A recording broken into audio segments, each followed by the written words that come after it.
Hola y bienvenidos a Sobremesa. Hoy haremos nuestro primer versus y va a ser entre dos pesos pesados porque pues el mucho o poco público que tenemos así lo pidió. Entonces pues acompáñenos a esta pelea que, como diríamos, irá de las profundidades del mar hasta nuestros planetas vecinos. Y pues es el versus de Underwater Cities contra Terraforming Mars. ¿Va? Bueno, ahora ¿por qué echar estos juegos al ring? Digo, además de que fue votado. En general estos juegos durante su partida sobresalen por una cosa en particular, que es el engine building y el manejo de mano. Entonces el manejo de mano sería una de sus mecánicas principales que comparten ambos juegos, y que no es mecánica como tal, pero la generación de un engine building está presente en los dos juegos de forma muy clara. Entonces por ahí hay de repente muchas comparaciones entre estos dos juegos. Ahora, una vez que alguien ha tenido como tal la oportunidad de jugarlos, pues entiende esta comparación, aunque da sensaciones diferentes porque es la comparación tan seguido de estos.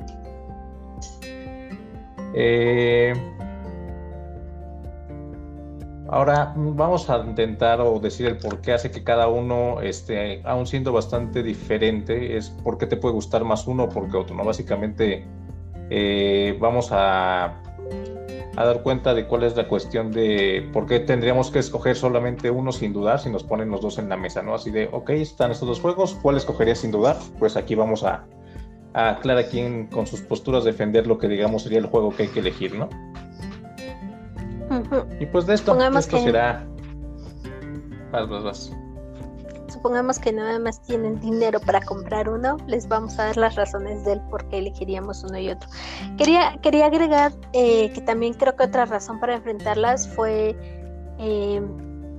bueno, no sé si es percepción personal, creo que no, por un hilo que vi por ahí en la BGG, el propio diseñador de Underwater los enfrentó de cierto modo al decir que volteamos demasiado a ver hacia Marte y otros planetas y fuera de nuestro mundo, cuando es más fácil empezar a construir y ver hacia los océanos. Creo que lo tiene incluso en su reglamento. Entonces también igual y no fue por eso, pero esto los enfrenta un poco. Pero también como jugadores no es como muy difícil que nos pongamos a discutir sobre cuál juego es mejor que otro. Entonces claramente se ha prestado por popularidad y porque creo que son dos grandes juegos, ¿no? Uh-huh. Bueno, pues no venga, ahora pues dale la descripción, o bueno, si quieren yo hago la descripción. Ya son dos juegos que en otros capítulos hemos hablado de ellos, ya sea porque están en nuestros tops o creo que, bueno, básicamente también ya en el capítulo de Suki pues hablamos de él. Entonces pues son dos juegos que ya no nos vamos a clavar tanto en explicarles de qué van, pero pues va una breve descripción y pues como la notita de cada uno, ¿no? Entonces Underwater, como les comentábamos, es un juego de Vladimir Suki. La editorial es Delicious Games. Se editó en el año 2018 y está ambientado, como decía Lee, en lo profundo del océano. Es de 2 a 4 jugadores. En la BGG tiene una complejidad de 3.5 y está recomendado para 12 años o más. Es €1, igual que Terraforming. Y Terraforming es un juego de Jacob Fryxelius, por su editorial Frix Games, editada en 2016 y va de colonizar Marte. Y bueno, aquí sí va a dar un poquito de mi cosecha con la clara inspiración en la trilogía marciana, ¿no? También es de, bueno, este es de 2 a 5 jugadores con complejidad en BGG de 3.24 y recomendado igual de 12 años o más en adelante. Dicho esto, pues ahora sí, vénganse a lo que venimos básicamente. Deja saco mis apuntes. Estaba lista. Ya aquí están. Pues no sé qué tan listos estemos, pero va. Ahora, ¿cómo lo vamos a evaluar lo más objetivamente que podamos en este ring que le estamos poniendo de juegos, ¿no? Van a ser, en este caso, 6 caídas y va a haber después una libre. Es básicamente enfocarnos en algunos aspectos. El primero va a ser producción, que incluye arte, temática y componentes. El siguiente vamos a hablar del reglamento, que creo que es una parte importante. Curva de aprendizaje, qué tan rejugable es, la sensación a número de jugadores y la disponibilidad y precio en el que se encuentra en el mercado, ¿no? Y al final pues será libre y hablaremos de lo que nos gusta o que no nos gusta del juego y por qué lo escogeríamos sobre el otro. Sí. Pues listo, Lee, ahora sí que... ¿Tú empiezas? ¿Quieres empezar o empiezo? Dale, primero los caballeros. Así de, no, ¿qué quieres que empiece por ser el punto flaco del juego? Pero está bien, vámonos a producción. Sí. Ok, producción. Les decía que vamos a hablar de arte, temática y componentes. Y bueno, pues, como les decía, no en todo se puede ser bueno, pero pues veamos qué tiene Terraforming en este contexto, ¿no? Pues es la temática clásica del viaje, colonización marciana. Les decía que tenía mucho flavor text en las cartas, sobre todo con referencia al libro de Marte Rojo, lo que he podido notar de la trilogía marciana de Stanley Kim Robinson. Entonces para mí ese es un punto que le da mucho flavor.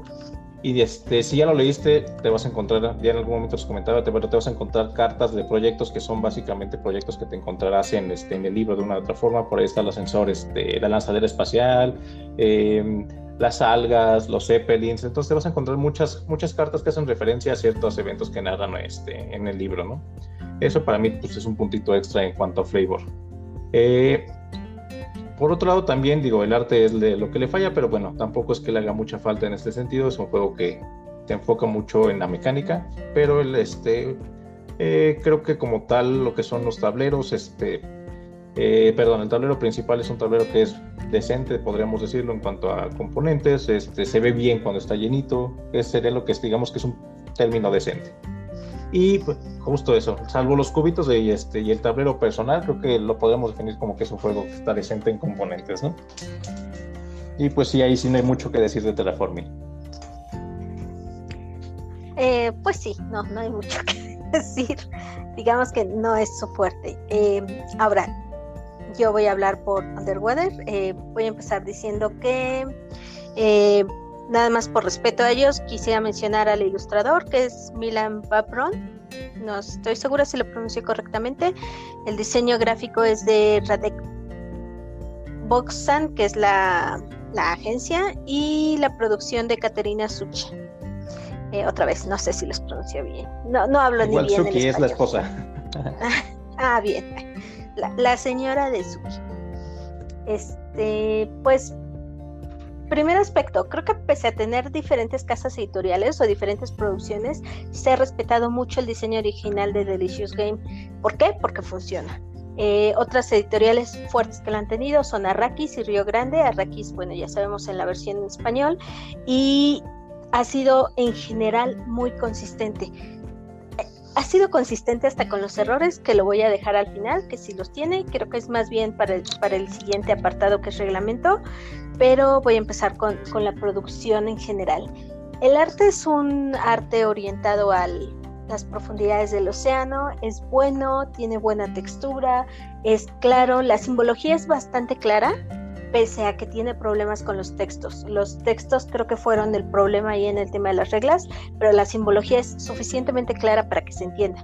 Los colores fueron súper bien elegidos porque pasa muy bien la prueba para daltónicos. O sea, si lo juegan a 4 jugadores con un nivel de daltonismo no súper serio, o sea, no que vean en blanco y negro, van a poder distinguir bien a los jugadores. Eso lo hice porque lo probé, quería estar segura si era amable con esos amiguitos que tenemos que no ven las cosas bien, aunque creo que igual uno de ellos es Carlos, el de Weapon Wars. Tal vez él nos podría confirmar si puede ver bien o no. En general creo que en cuestión de diseño está bien hecho, cumple la función de lectura clara, tiene colores contrastados, tiene buen nivel de lectura. Componentes también tiene buen nivel, sobre todo comparado con Terraforming, buen nivel en cuanto al juego base. No necesita ser enchulado, no necesita tener nada más para que funcione. Tiene piezas transparentes que le dan un plus, tiene las cúpulas de plástico, también los colores claros, el cartón de suficiente grosor, los tableros individuales funcionan. El fallo que le veo tal vez es que de repente sí puedes mover un poco los componentes dentro de tu tablero individual si no tienes cuidado, que pasa con muchos juegos. Tal vez para mí eso sería lo único que le cambiaría. Pero si nos vamos a la base, a cómo lo sacas de la tienda, funciona bien sin los adornos extra. Hasta las tarjetas no tienen la textura que luego a mí me gusta mucho en las tarjetas, que los hace ver más caros, más lujosos, pero las tarjetas son de tamaño estándar, no tienes problemas para encontrar las micas, duran bien, la impresión es buena, o sea, es un juego cuidado en cuanto a producción. En cuanto a arte, también creo que funciona bien y tal vez diría que yo lo cumpliría lo calificaría como cumple, sí. ¿Es consistente? Sí. ¿Es práctico? Sí. ¿Las ilustraciones son consistentes entre sí, a diferencia de Terraforming Mars? Sí. ¿Es un tipo de ilustración que me gusta? No, pero eso es una cuestión personal. Mientras que todas las ilustraciones sean igual de malas o igual de buenas, para mí es un juego que pasa ese punto con tal vez no una sobrecalificación, pero sí una calificación buena. Y además tiene la ventaja de que sí se puede, en caso de jugadores tal vez un poco mamones como algunas personas que conocemos, pues sí se puede hacer upgrade de todos los componentes, tal vez excepto de las cúpulas. No he visto que nadie quiera upgradear las cúpulas porque además no tendría caso. Y listo. Listo, pues vas con el que sigue para uno y uno empezar. Reglamento. Este tal vez no es el punto fuerte de Underwater porque tenemos detectadas 3 inconsistencias entre las reglas y las cartas.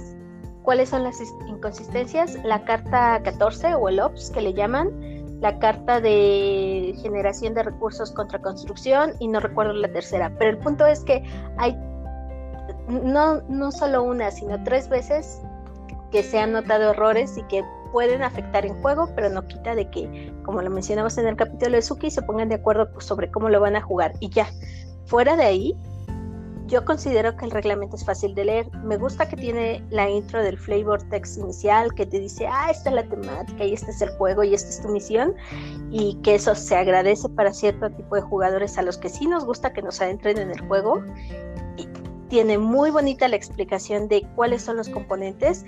Creo que hay una cosa en los reglamentos que a veces cuando te están enseñando el juego y desde que lo abres y lo quieres volver a acomodar o quieres poner el setup y quieres entender todo lo que tiene tu juego, la foto artística que te muestran la quieren hacer tan mira, este es un juego y así es como se ve, que resulta difícil identificar todos los componentes. Y aquí no, aquí están súper claros en cuadritos. Este es el dibujo, este es el dibujo, se llaman marcadores de crédito y tienes tantas piezas de cada uno. Entonces eso ayuda a leer el reglamento. Ya después viene el setup, que te ayuda también bastante, y en general creo que es fácil de leer, es fácil de entender, tiene esos 2 errores, pero lo solventa bastante bien, por ejemplo, con decidir cómo los vas a interpretar cada una de las cartas, y con la carta de ayuda, y con la carta de transformación o equivalencia de recursos. Entonces, los errores que podría tener se ven bien solventados con esas 3 cositas. Y ahora sí vi el reglamento. Claro, que por ahí trae justo lo de la hoja de puntuación. También encontramos lo de, no sé si lo dijiste, pero la parte de cómo puntúas viene diferente en el reglamento y viene diferente en la hoja de ayuda, ¿no? En la cartita. Sí viene diferente. Creo que tal vez es un tema ese sí fue, creo que un error de diseño, y por eso digo que ha sido tan consistente que en el reglamento en inglés también tiene ese mismo problema. Ese sí no lo sabía, pero en las hojas de ayuda no sé si aplica igual. En la de ayuda, o sea, en la carta no tiene el problema, lo corrigen en inglés, pero en el reglamento sí tiene el mismito problema en la de ayuda. Va pues. Bueno, pues sigo con el reglamento de Terraforming. Pues el juego es un juego que tiene bastantes reglas de inicio, es un poco abrumador al principio, pero en general sus reglas son muy claras y con ejemplos. O sea, en el reglamento te las vas a encontrar de forma descrita clara, bastante lineal en el sentido de que no te pone a brincar en el reglamento de un lado para otro, y los ejemplos son bastante claros, ¿no? Es algo peculiar que pasa mucho con los juegos, es que a veces te van a surgir dudas en las primeras veces que los juegas en un juego que sea relativamente complicado. Y en este caso creo que es un juego que te permite rápidamente buscar en el reglamento la duda en específico cuando estás aprendiéndolo a jugar o en las primeras partidas. Entonces eso también ayuda mucho, que es rápido de encontrar la regla que se te olvidó o el caso específico de algún punto que por ahí tengas dudas, ¿no?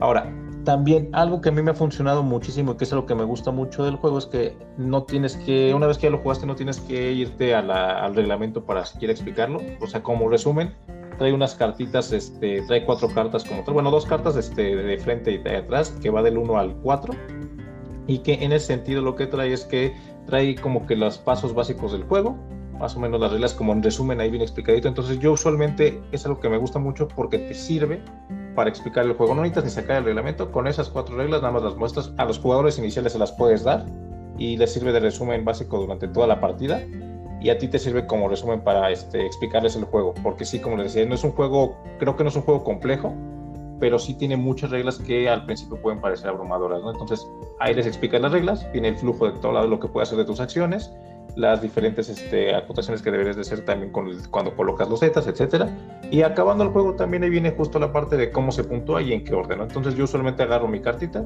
y esa cartita te sirve para estar haciendo la puntuación, ¿no?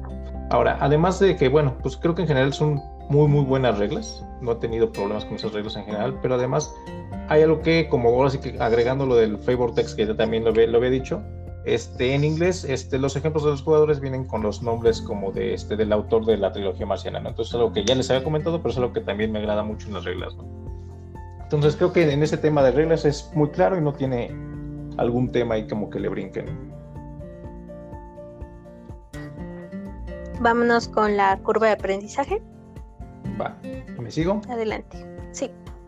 Vale, pues no es sencilla, no es un juego que la primera partida vayas a dominarlo ni la segunda, pero no es que no sea sencilla, no quiere decir que sea compleja. O sea, creo que el juego como tal es relativamente, fluye muy bien en el sentido de que pues por turno tienes que hacer 2 acciones. La variedad de acciones que puedes hacer pues básicamente están ligadas muy en general a las cartas y a los eventos que puedas tener por ahí, a las colocaciones de los zetas o bueno, las diferentes 6 acciones que por ahí hay. Pero no me parece que sea compleja. Entonces es una curva que con unas 2 o 3 partidas vas a empezar a entenderle. De hecho, desde la primera partida, al principio vas tal vez no saber qué hacer, pero conforme va avanzando esa partida te va de manera rápida dándote cuenta cómo debes de jugarlo, ¿no? Obviamente mientras más lo vayas jugando, pues más vas a aprender, pero sí es un juego en el que, aunque es muy abrumador al principio, cada vez que lo estás jugando, esa curva sigue creciendo y además de no forma agresiva, ¿no? Ahora, también son muchísimas cartas, ¿no? Y como les decía que la mecánica se entiende desde la primera partida, pues independientemente de que no conozcas todas las cartas, son relativamente claras, tanto los símbolos como en el texto. No necesitas el texto, pero a las primeras partidas te va a ayudar también para clarificar ciertas cosas, y también porque hay algunos que tienen ciertas restricciones, ¿no? Y solo viene en el texto. Pero realmente, sin conocer todas las cartas que pueda haber, puedes disfrutar muchísimo una partida desde el principio, ¿no? Entonces, obviamente, eso sí, al ser tantas cartas, pues mientras más lo juegues vas a poder tener la oportunidad de ver más esas cartas. También dependiendo del número de jugadores, pues va a ser más fácil que veas que estén rolando esas cartas, ¿no? A menos número de jugadores, pues no te acabas el mazo, pero pues de repente sí va a alcanzar a ver muchísimas cartas que estás viendo ahí. Y eso sí, a más número de jugadores, si estás jugando con draft, vas a poder verlas, ¿no? Entonces te va a servir como empezar a conocer esas cartas. Ya después de varias partidas vas a saber muchísimo más claro a dónde enfocarte, ¿no? Ahora, también la parte de los símbolos, creo que es algo importante porque ayuda mucho justo en esta parte, que son muy claros. Usualmente explicas más o menos los símbolos en la primera partida, después de eso no vas a necesitar el texto casi para nada, ¿no? Entonces es algo que también ayuda mucho en que ese aprendizaje sea rápido, ¿no? Y además puedes agregarle pues otra parte, ¿no? De inicio el juego te marca que hay una opción como partida normal, que es la mitad del mazo el que vas a ocupar para jugar. Está enfocado en la parte de terraformar más que otra cosa, pero justo eso, si son jugadores relativamente nuevos, tal vez puedes optar por empezar con la opción de la partida normal en vez de la avanzada, ¿no? La avanzada es que agregas toda la mitad del mazo completo desde siguiente y ya juegas con cartas que están más enfocadas a otro tipo de producción, economía y generar otro tipo de cosas. Trae también la variante del draft, obviamente ya que lo jugaste más, es lo que yo siempre recomendaría. Si ya lo sabes jugar o lo has jugado 2 o 3 partidas, creo que el draft es algo que le da muchísima vida al juego. Y también si tienes jugadores nuevos, para no abrumarlos tanto, yo la verdad casi no la uso, pero está la opción de que las corporaciones no se las des de inicio como tal, sino simplemente le das como ahora sí que la corporación Domi, que lo que te hace es que te da tus cartas gratis al principio, ¿no? Entonces no tienes que pagar por todas tus cartas y ya empiezas con, digamos que sin tener una corporación como los demás, pero con la ventaja de tener tus cartas y más lana de inicio. Entonces creo que en ese sentido es complejo, pero te va llevando de forma muy gradual. ¿Listo? Bueno, en lo personal, quiero decir que creo que ya tenía yo la experiencia de jugar Terraforming antes de Underwater, entonces al pensar que eran similares, pensé que iba a tardar lo mismo que no fue fácil en entenderlos, pero no me pasó así. Creo que el orden en el caso de Underwater, en el que Suki acomoda el tema de las cartas por era, aligera mucho el peso de la experiencia de un jugador que ya lo ha probado en otras ocasiones. ¿A qué es a lo que voy? Para mí la curva de aprendizaje está súper suavizada y súper tranquila porque Suki te acomoda el juego de esa forma. O sea, las de la era 1 son cartas que te van a ayudar con recursos, las de la era 2 ya van para una acumulación que te va a hacer efectos mucho más fuertes, pero que tienes que tener la preparación de la era 1, y la era 3 son los puntos al final y cambios fuertes entre recursos.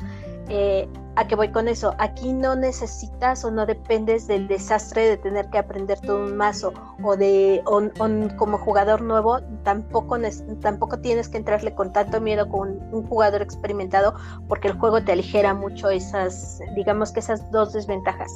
Entonces, para mí, el que esos 3 mazos estén ordenados de esa forma te ayuda muchísimo. ¿Qué otra cosa te ayuda? Obviamente la carta de ayuda, que para eso es. Pero el tenerla a la mano, el que sea tan fácil de leer, creo que es algo que también puede ayudar a jugadores nuevos. Creo que cuando vas experimentando más con el juego y vas teniendo más partidas y vas teniendo más rondas, pues sí, hacer diferentes estrategias, pero no veo tan disparada la estrategia 1 o 2 que tuviste en tus primeras 4 partidas contra la que tengas ya en la 10ª partida, porque no es un juego en el que tengas otra vez que conocer el mazo o que conocer a los otros jugadores para saber más o menos cómo se van a comportar. Es un juego que sí tiende a ser un poco más solitario y por lo mismo te deja como que no establecer tu estrategia, porque voy a hablar de eso al final. No me parece que sea uno en el que tienes que firmar con sangre la estrategia y continuarlo durante toda la partida, pero sí tu forma de juego.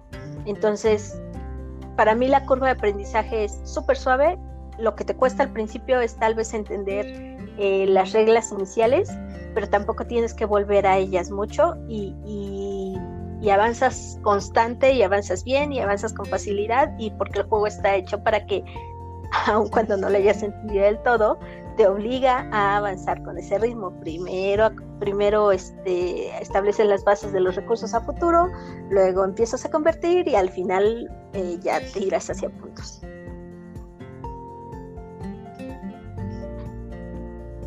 Y listo. Pues bástate con rejugabilidad. Rejugabilidad. Creo que aquí sí me encuentro yo un poco sesgada, porque la mayoría de las veces que lo hemos jugado a 2 personas. Entonces, para mí, el mazo de cartas que tiene el juego es súper suficiente para que puedas disfrutarlo, y hasta ahora no se me ha acabado. Es raro que me tope con las mismas cartas porque lo hemos jugado a 2. Tomando en cuenta eso, aunque sí lo hemos jugado a 3 y a 4 jugadores, o yo lo he jugado a 3 y 4 jugadores, no podría afirmar con sangre que la rejugabilidad va a ser igual en 2 años. Hasta ahora creo que la rejugabilidad es muy alta. La expansión también promete aumentar la rejugabilidad, porque lo que te aumenta es opciones de cartas más que módulos o más que acciones.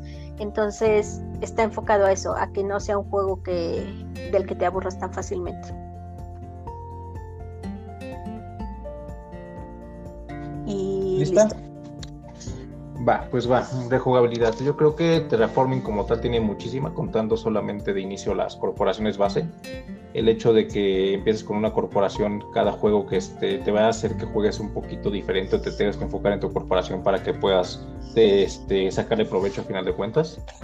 Ahora también, cada vez que lo he jugado, por las manos iniciales de los jugadores, cada partida es diferente. O sea, cuál de los 3 parámetros sube primero, me ha tocado que pues también varias partidas, a veces es uno, a veces es otro. Entonces eso también te va a generar interacciones diferentes tanto de tus cartas como de los prerequisitos que puedas tener. Ahora sí que como en el punto anterior, pues la partida con el mazo normal contiene más cartas enfocadas a terraformar. Con el modo avanzado se agregan aún más cartas enfocadas a la economía, lo que les comentaba. Entonces también qué tanto lo quieres jugar de una forma u otra, pues entonces yo recomiendo jugarlo casi siempre con todas las cartas, pero también eso genera un mazo gigante de cartas en el que vas a tener muchísimas opciones. Claro, hay algunas cartas que hacen cosas similares unas entre otras, pero pues los costos, los requisitos van cambiando y eso te mueve la partida también, ¿no? Ahora, esto es nada más hablando del base. Si no basta con el base, que es algo que para mí creo que es suficiente para si no lo vas a jugar tanto, si lo juegas muchas veces, es el siguiente paso que para mí es el mapa. O sea, ya con el solo mapa vas a generar una distribución de tiles diferentes en el tablero. Los milestones, los milestones son diferentes, los awards son diferentes, entonces es algo que le va a dar muchísima vida al juego porque te va a cambiar a cosas tan sencillas como, no sé, en el tablero base he visto que de repente el hecho de una estrategia que siempre te funciona si no te salen las cartas que necesitas, a lo mejor es tratar de generar dinero de una otra forma, ¿no? Porque además de eso también pues hay un premio que te puedes llevar por eso, ¿no? En este caso pues ya te cambian eso, entonces ya los jugadores que usualmente les gusta jugar esa parte de hacer dinero pues tienen que cambiar también esa estrategia un poquito para poder competir por los demás premios y milestones, ¿no? Entonces el puro hecho de agregar un mapa ya te dio mucho más rejugabilidad a un juego que era bastante amplio, ¿no? Ok, no es suficiente todavía con tu mapa, pues pum, pones las expansiones que quieras, ¿no? Entonces ahora sí que hay de gustos, hay unas que simplemente, digo, la menos querida es creo que Venus, que fue la primera que salió. A mí particularmente me gustó en el sentido de que simplemente te da más opciones de cartas. ¿Quieres más rejugabilidad? Pues hay un montón de cartas. Está un parámetro para también subir en su track, que es el de Venus. Hay un nuevo tipo de componente que son los floaters, entonces ya puedes ponerle además de bichos o otras cosas a las cartas, pues van a estar los flotadores que te van a servir para otras cosas, ¿no? Entonces eso, pues, si quieres más variabilidad, pues ahí está Venus. Una que no puede faltar creo que es Prelude, porque es una que te va a impulsar mucho el juego, entonces en ese sentido, si ya lo jugaste, bueno, de hecho creo que aunque no hayas jugado, son de esas cosas que desde inicio, ya que la tienes, no la quitas, es Preludio, entonces te va a modificar mucho cómo vas arrancando y arrancas mucho más potente tu juego, ¿no? Colonies es otra expansión que te va a dar variabilidad en el sentido de no tienes de dónde obtener a lo mejor recursos en tus cartas o en el mapa. Bueno, pues manda tu navecita a alguna de las colonias para que puedas obtener diferentes cosas y beneficios, ¿no? Y por último, Turmoil, si quieres todavía hacer un juego ahora sí mucho más complejo. Es un juego que es una expansión que es el juego más largo, pero aún así lo vuelve bastante disfrutable, pero sí es un poquito más complejo, no sé, agrega eventos, entonces no solamente está el factor normal de lo que estás jugando, viendo en el tablero del juego normal y en tus cartas, sino estar viendo qué pasa en las votaciones básicamente, quién está ganando, qué regla va a estar, qué evento va a salir. Entonces es todavía una expansión que te lo enriquece muchísimo más, ¿no? Entonces en rejugabilidad creo que hay muchísimo de dónde sacarle para que no te aburras, digo, por algo es un juego que creo que se juega en muchos lados de formas repetidas y no cansado a final de cuentas después de un ratito que ya salió el juego en sí, ¿no? Y listo. Pues vámonos con las sensaciones. Son sensaciones, ¿no? Pues es un poquito rápido. Creo que aquí se aplica un poquito mientras más jugadores es más disfrutable y es un poquito mejor, ¿no? A mí sí me gusta que tengan las partidas 3, 4, 5, o sea, 2 me gusta, pero lo prefiero sí a más jugadores porque te genera más interacción, tienes que estar viendo qué más hay. Con el draft se mueven más las cartas. Los parámetros de transformación, hay más personas que están compitiendo, ya sea que tú no quieras competir y generar otra cosa y que te pides más tiempo, pues a lo mejor te carrerean más, o también, si tú quieres eso, también estás viendo que no te los ganes, ¿no? A2 es muy tardado, es muy disfrutable, es otro tipo de experiencia, pero sí es como tal raro, es más tardado A2 porque usualmente veo que se tarda más uno en terraformar como tal el planeta. Y a 5, que es un número máximo, creo que aunque es un número alto, no es tan tardado con respecto a los demás números y fluye bastante bien. Bueno, depende con quién juegues. Bueno, una cosa es el juego y otra cosa somos los jugadores que tengamos AP. Sí. Bueno, eso pasa en todos. Ok, vámonos con Underwater. Creo que aquí pasa algo muy chistoso.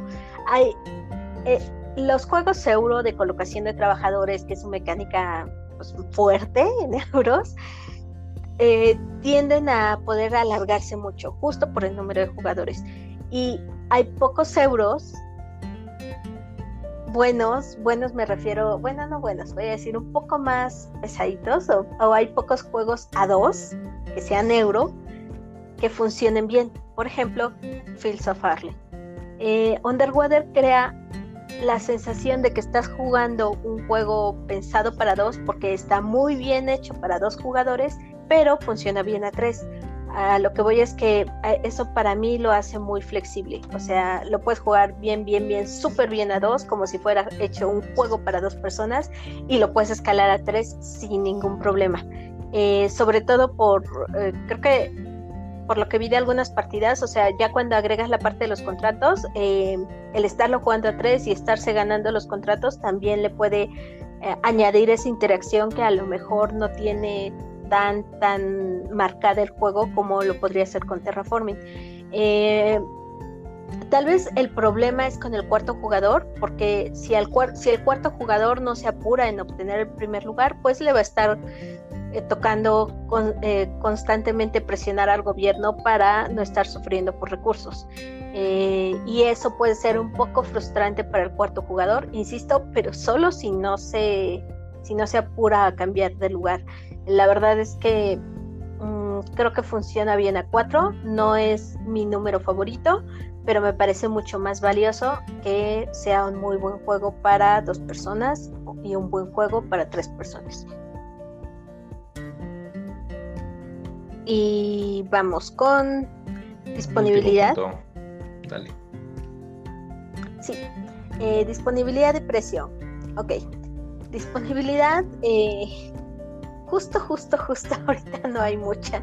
Está disponible en Amazon, sí, pero por un precio un poco arriba del promedio en el que genera el stack. Yo creería que un precio promedio de Underwater está entre los 1,300, 1,500. A mí me parece un poco alto. Un precio normal en Amazon, que es tienda mayorista y así, 1,200. Un buen precio, 1,000 pesos.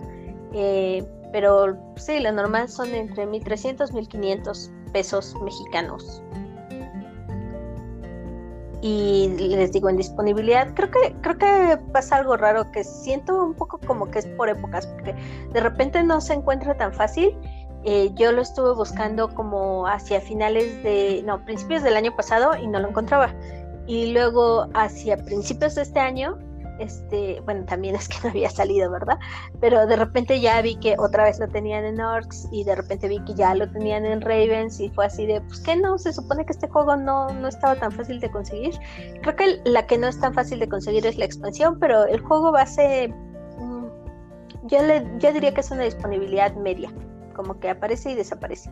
El precio, insisto, si lo consiguen en 1,000 pesos, cómprenlo. Si está en 1,200, 1,300, pues es en lo que lo van a encontrar, así que no pelearía mucho al respecto. Que posiblemente la de Racket ya sea más fácil de encontrar, ¿no? Ya pues están llegando más juegos de Racket, entonces en español creo que será relativamente más sencillo encontrarlo. Sí, también eso. Y creo que también es un juego que suelen buscar en español.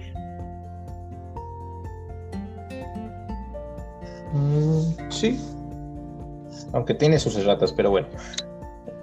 Dale. Va, disponibilidad de Terraforming. La verdad es que aquí en México es un juego que casi siempre está. Es raro no encontrarlo, tanto en tiendas como en Amazon. Pues a final de cuentas aquí nos llega el de Maldito Games y el de Stronghold Games. Entonces es muy muy sencillo encontrarlo. Eso sí, el precio a final de cuentas pues va y fluctúa un poquito. Usualmente está en 1,200.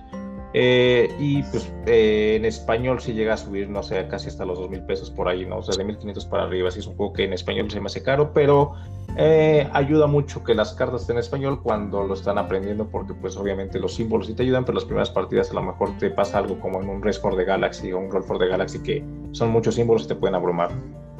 Ahora, el detalle es que a final de cuentas también puedes encontrarlo seguido en ofertas de Amazon o de segunda mano, por ahí de repente también te lo encuentras, porque sí es un juego bastante popular, ¿no? Entonces en cuestión de disponibilidad es relativamente sencillo. Entonces por precio rara vez vas a encontrar que alguien lo esté vendiendo como si fuera la última coca del desierto, ¿no? Entonces es bastante fácil de encontrar. Sí, ese sí creo que es más fácil de encontrar. Venga, pues esos fueron como generales de los dos. Nos vamos como puntos más claro, bueno, tratar de ser más objetivos en eso, aunque no parezca, pero sí. Y pues vámonos con algo, pues sí, le pusimos ahí, pongámonos viscerales en esto y vamos a ver qué nos gusta. Yo no sé si quieres empezar, yo traigo 4 puntos de por qué me gusta más Terraforming. Dale, seguramente tú eres más ordenado que yo. Va, bueno, pues para empezar el draft. Para mí es un juego de draft, yo que lo he jugado más de unas 2 o 3 veces porque le da muchísimo al juego. Es un juego que brilla como tal con el draft, aunque hay que conocerlo previamente. Pero justo esto te va a permitir darte o generar una estrategia desde el principio del juego, también en el transcurso del juego seguirla, y al mismo tiempo hay una interacción con los jugadores en ese sentido de qué les estás dejando, qué te pueden dejar o qué te quitan, ¿no? A final de cuentas a veces te entras en la disyuntiva entre esta carta me sirve más, pero no puedo dejar esta carta porque es muy buena para él, ¿no?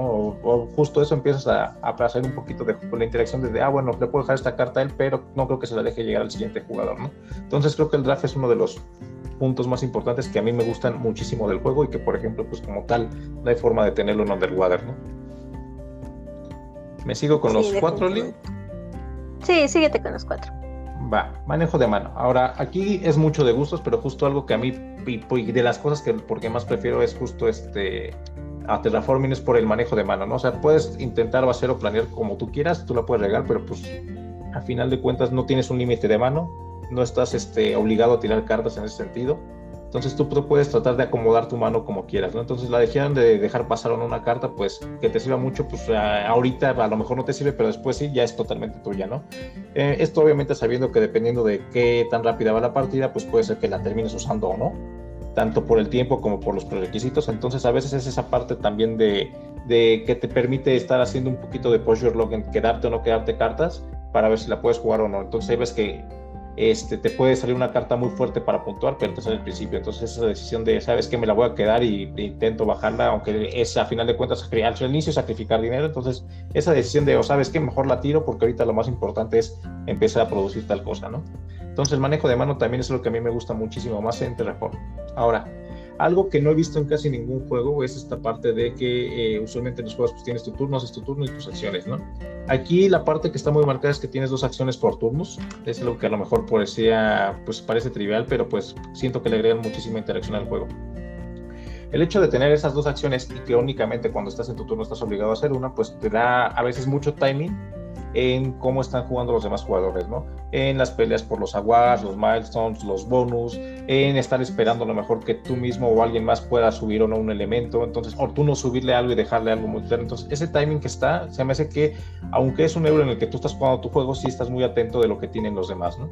Incluso, no sé, de que las cartas que te dan por lo que tienen los demás jugadores, o si quieres, estás esperando a que alguien baje una planta o no baje una planta para quemárselas con un cometa, no sé, son de esas cosas que el hecho de ese timing, el de hacer o no hacer algo en un turno a veces es aunque pareciera que no sirve, el hecho de solo hacer una acción en vez de 2, a veces te da mucho timing para jugar con lo que están haciendo los demás jugadores. Y por último, lo que ya les había comentado, lo que más me gusta de este juego es la sensación de progreso. Es un juego que, y como les habíamos dicho, ¿no? Pues los engine building en general pues tienen esa sensación de que conforme vas avanzando puedes hacer más cosas y te vas sintiendo más potente con las acciones que vas pudiendo hacer, ¿no? Entonces, el hecho de poco a poco mejorar y cada vez tener esa más poder durante turno y generación tras generación, algo que en este juego particularmente me gusta mucho. La forma en que lo hace justo es eso, ¿no? O sea, es como que es muy notorio esos cambios de generación y cómo vas avanzando generación tras generación. Y algo que creo que es muy importante en los juegos, independientemente de si ganes o no ganes, el hecho de la satisfacción que te puede dar de una partida terminada al final, es algo que me gusta mucho, ¿no? Entonces, la sensación que te deja al final del juego es como satisfactoria independientemente de cómo ganes, ¿no? O sea, lo podré resumir en que al final del juego te queda tu bitácora con todos los logros de las generaciones pasadas. Y listo, Lee. Ok, ¿por qué me gusta Underwater?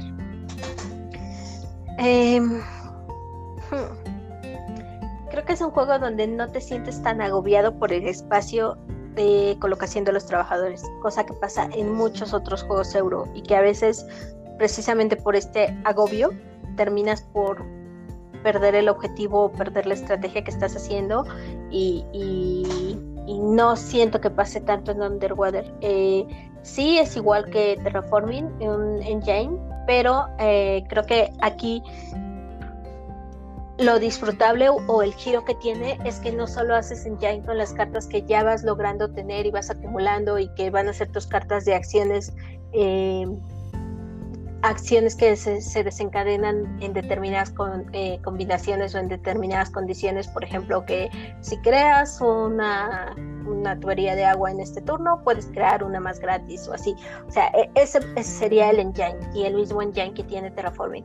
Creo que aquí el giro de tuerca de que tengas una tarjeta que en el momento en que la estás pagando para que tu trabajador realice una acción, puedas generar otra acción en ese momento y puedas generar una tercera acción si se aplican las condiciones. O sea, es un engine que te funciona en tu tablero personal y que te funciona en tu tablero principal y que te permite hacer, que yo insisto mucho en eso, o sea, son 3 acciones en teoría las que tienes por ronda, pero en cada acción o con cada tarjeta sí puedes hacer, ya saqué la cuenta, un máximo de 5 acciones. ¿Por qué?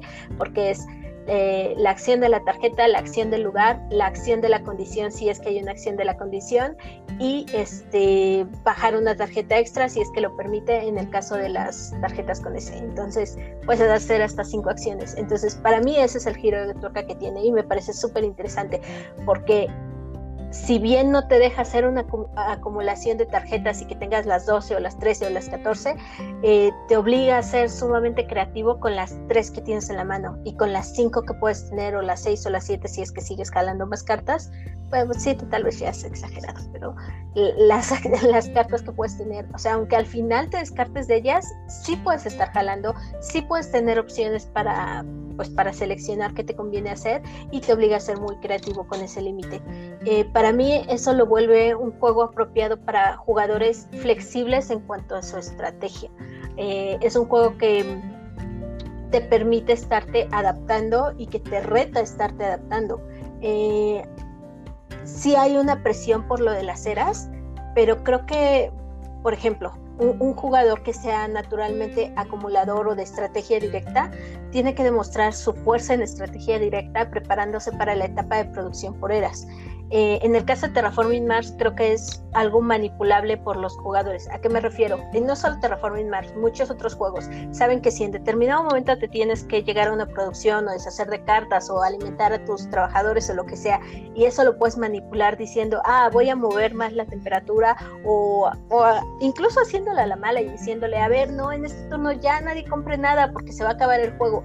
Aquí la producción es después de 3 rondas, quieras o no quieras, y tienes que estar preparado para ello. Y bajo las reglas del juego, insisto, para los acumuladores tendrían que estar preparados con los recursos, y para los que son más de estrategia adaptativa o flexible, se pueden lucir más dentro de las propias rondas. Entonces, eso me gustó mucho de Underwater.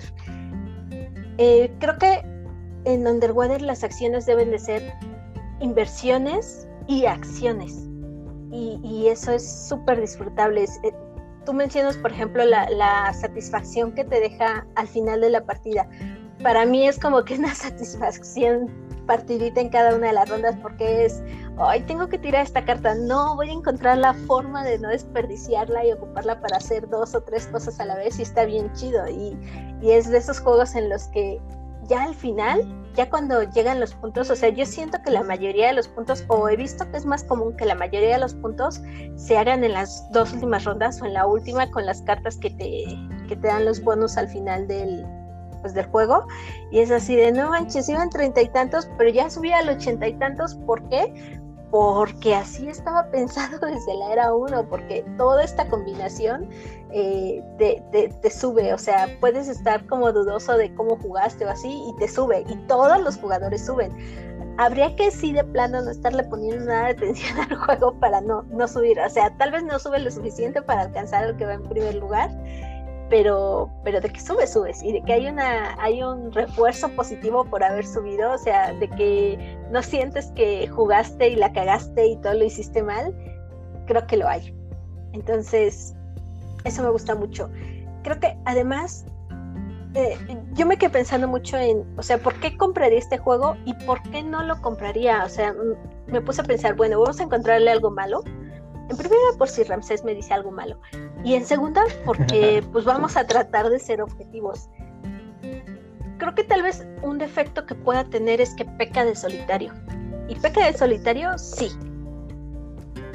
Pero no creo que sea necesario que todos los juegos tengan que tener forzosamente tanta interacción entre jugadores. O sea, puedes tener la interacción tratando de retar y quitando espacios disponibles en Underwater, pero no me pesa. Y creo que para el mercado mexicano, y aquí sí me voy a subir al tren de los tábulas para decir, a ver, ellos por ejemplo defienden y comentan mucho el punto de que en México hacemos mucho social mientras jugamos. Creo que no voy a meter mi opinión personal, pero sí me voy a basar en la opinión de unos líderes de opinión que están diciendo que el mercado mexicano hace eso, para decir que entonces no importa que sea un juego que peque de solitario, porque tú estás jugando y estás echando relajo y no necesitas que te vengan a echar bichos encima en tu tablero de jugador para sentir que estás jugando con los otros y que le estás pasando bien. Y al contrario, creo que a los jugadores que se pueden frustrar mucho porque les invadan o les molesten la estrategia, esta puede ser una muy buena opción. O sea, alivia muchos dolores típicos de los euros. No quiere decir que sea el mejor euro, no. Que haya inventado el hilo negro, no.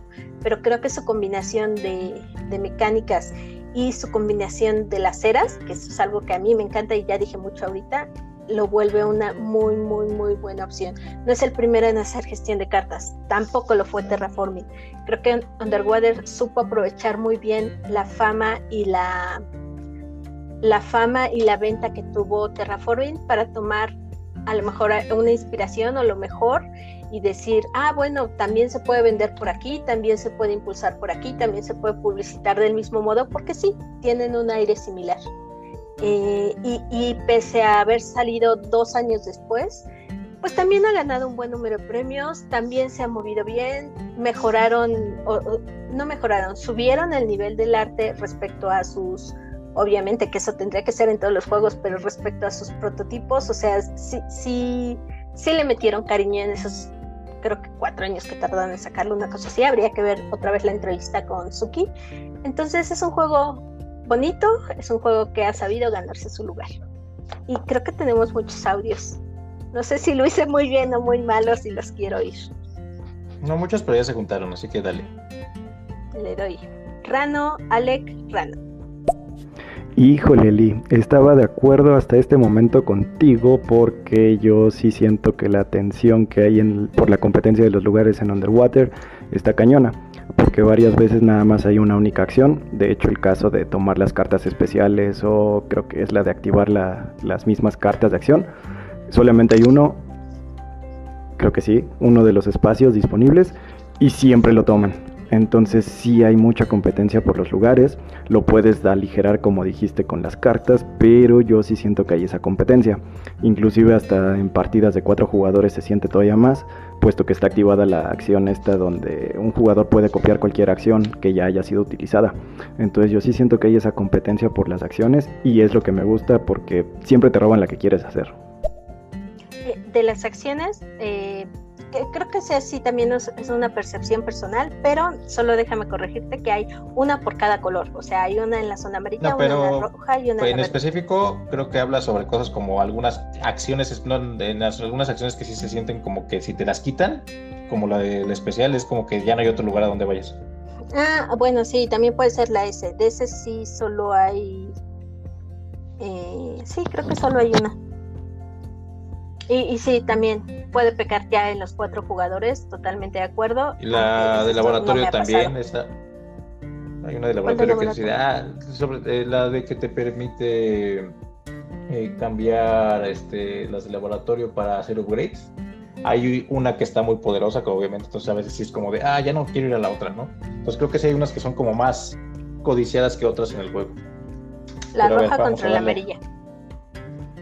Ay, sí, mi alarma, perdón. Vamos, Ale. Yo creo que lo interesante que están diciendo aquí es algo que yo no había contemplado, que Terraforming es más para las personas que se abocan en lo mecánico, en una mecánica, dejando así de lado la la temática, y Underwater es más inmersivo en esa parte, sobre todo porque hasta el hecho de estar construyendo tu ciudad e interactuar con tu propia ciudad te da esa parte inmersiva que por lo menos a mí me gusta bastante. Y no es, digo, ya habiendo jugado Terraforming, es esa parte no inmersiva la que no me enganchó del juego. Al contrario de Underwater, que meter y la ciudad y voy a construir y el kelp y los plastiacero y todos los recursos y todo, te da esa parte de inmersión temática que a mí me gusta bastante. Digo, ahí, contestándolo ahí rápido, no sé qué, supongo que algo tendrá que ver la parte temática de los dos juegos, pero particularmente a mí, ahora sí que en los dos el tema no es lo que me interesa, y por ejemplo el tema de Terraforming sí es algo que me atrapa un poco más. Entonces yo creo que particularmente en el caso de que a mí me guste más Terraforming, es más por esa sensación de control que tienes con respecto a Underwater. Underwater lo siento un poco más azaroso en el sentido de que al final de cuentas, como estás más limitado y como dice Lee, te tienes que poner más creativo, pues a veces si eres alguien que busca el control, no te permite, si no te sale cierta carta o cierta cosa en algún momento, entonces te limita en ese sentido, ¿no? Obviamente, digo, tienes que improvisar o a lo mejor ser más táctico en ese sentido, pero creo que va a lo mejor en el sentido más de control que puedas tener o de la sensación de control que tengas en el juego que la temática, por lo menos en mi caso. Bueno, pero a ver, aquí acabas de decir algo, o sea, a ti la temática de Terraforming sí te llama, y lo dijiste al principio, tiene guiños muy interesantes en cuanto a ciencia ficción, sí, pero si nos vamos al hecho de que son dos juegos que a lo mejor, por ejemplo, lo que dijimos al principio, se lo estamos presentando a alguien y tú ves cuál te interesa más, Underwater tiene una temática abierta, o sea, no te está hablando de algo en específico y algo de nicho. Tú estás hablando de referencias de la serie marciana, que es algo de nicho, bueno, dentro de un nicho de los juegos de mesa. Independientemente de eso, que entra en cualquier clasificación de juego marciano y podrás meterle con eso el tema. Pero independientemente de eso, creo que algo importante, o por algo por lo que yo te podría decir, ¿sabes qué? Ve por Terraforming por esto, es porque vas a tener una sensación de control con respecto al otro mecánicamente, independientemente de las temáticas. Súper, sí, pero yo nada más estoy respondiendo a lo que dijiste de las temáticas. O sea, en cuanto a temáticas, es más difícil adoptar algo que es de nicho que adoptar algo que sea más abierto y por lo tanto más comercial. Solo eso sí, o sea, el cómo lo vendes para que alguien lo juegue ya es diferente, pero sí, o sea, ¿por qué comprarlo? Si no me enfocaría, o sea, es algo a mí que me gusta, pero no me enfocaría en eso, para decir, vas por Terraforming por esto. Y seguimos. Rano. No hay tanta interacción, pero sí hay una carrera, porque acuérdate que también te pueden ganar los objetivos, que eso te puede ayudar mucho, y también en ganarte las acciones. Entonces, aunque no es interacción directa, sí hay. Sí, 100% de acuerdo.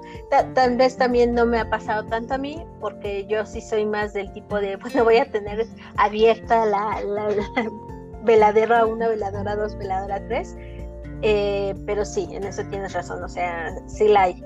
Siento que no es tan marcada como en Terraforming, insisto, por el tema de que si los bichitos, que si la temperatura, o sea, aquí sí lo que hacen los otros jugadores, no solo el momento de elegir espacio, sino en sus acciones dentro de su turno, te puede afectar. En Terraforming siento que la interacción más que con cartas, porque no hay tantas cosas como tal, está la de sabotaje, la de las hormigas, por ahí los cometas que solamente van contra los que están jugando a plantas, ¿no? Pero creo que hay más interacción realmente en el tablero, en el sentido de ver los milestones y los bonus que puedas ganar, y sobre todo mucho en el draft. Ay, sí, yo no soy tan fan de ese draft, porque no me sé todas las cartas todavía, ahí sí me lleva de calle un jugador experimentado. Vamos con Nando. Dale. Yo creo que una cosa que tiene Terraforming que no pude o no sentí en Underwater Cities es el factor sorpresa al final, porque hay gente que puede ganar y tú no lo ves en el tablero. Creo que todas las veces que jugué Underwater siempre podías ver quién era el que iba a la cabeza, y en Terraforming hay muchos puntos escondidos en las cartas, y no es la primera vez que me pasa que gana el que parece que no tiene nada, pero en su mano tenía fácil 15, 20 puntos y con eso da la vuelta. Antes de poner el siguiente, Nando, fíjate que eso es chistoso, o sea, ya estamos en la parte como personal, y a mí me ha pasado exactamente lo contrario, o sea, como que y pregúntale a Don Ramsés que está que dice, ya alguien va ganando, y a la mera hora sí da la vuelta el que iba en segundo o tercer lugar, en Underwater, digo. Justo siento que no es tan fácil ver quién va ganando, y creo que eso lo tienen en común, pero eso sí es más personal, no sé. Ahí diría que depende un poquito, porque incluso hasta con las cartas de bonus del final, cuando se les llevan, siento que hay unas como que, digo, me falta jugar mucho más Underwater para ser más claro en eso, pero sí la sensación que me deja es que hay cartas que son como más fáciles de que si alguien se la lleva, se lleve la ventaja. Entonces sí es ahí, no sé, o sea, yo también creo que un poquito que es más fácil percibirlo en Underwater quién va a la cabeza, y usualmente, además la diferencia es que usualmente son como marcadores más parejos en la partida, ¿no? No es tan fácil que alguien se separe, no hay muchas cartas que tengan demasiados puntos como con los bonus, ¿no? Le agrega sabor al final de fotografía. Pues es que en Terraforming puede pasar exactamente lo mismo. Pero con sorpresa, como dicen. Mi argumento. Voy a poner el pues siguiente Nando. Dale. Por cierto, soy Team Forbidden Stars. Que no lo olvidemos. Su juego que es inconseguible y, o sea, nos vino a presumir nada más. Ajá, todo hipster, todo mamador de, yo tengo un juego que nunca van a poder tener ustedes. Bueno, hay que nos cuente, luego les cuente cómo lo consiguió. Sí. Vamos con el de César. Sí. A ver, espera, antes, César, no he escuchado tu audio, pero quiero que estés consciente de que en un futuro puedes ser un moderador, tienes que ser objetivo. Pero en un futuro. En un futuro, sí, ahorita no lo va a hacer. Saludos, será Team Terraforming, güey, Team Terraforming Rules, irá. Ok. Mi team es menos color caguama, no sé.